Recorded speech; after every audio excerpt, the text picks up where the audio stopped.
বরফে ঢাকা এক দূর দেশে থাকত এক গরিব পেঙ্গুইন, স্বামী আর তার ভালোবাসার বউ।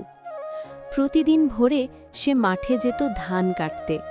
ঠান্ডা হাওয়া আর ক্লান্ত শরীর নিয়ে সারা দিন পরিশ্রম করত।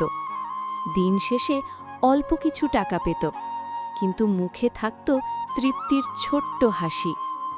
বউ পেঙ্গুইন অপেক্ষা করত দরজায়, ভালোবাসা দিয়ে রান্না করত তাদের ছোট্ট ঘরে।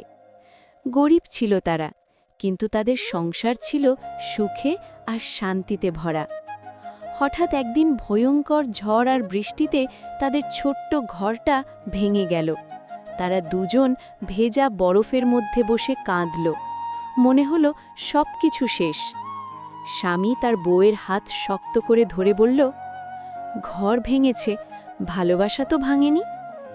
পর দিন থেকেই তারা আবার শুরু করল, কাঠ জোগাড় করল, কষ্ট সহ্য করল, আর একসাথে নতুন ঘর গড়ল। কারণ সত্যিকারের ঘর ইট কাঠে নয়, ঘর তৈরি হয় দুইটা হৃদয়ের বিশ্বাসে। বন্ধুরা, গল্পটা ভালো লাগলে লাইক এবং সাবস্ক্রাইব করুন।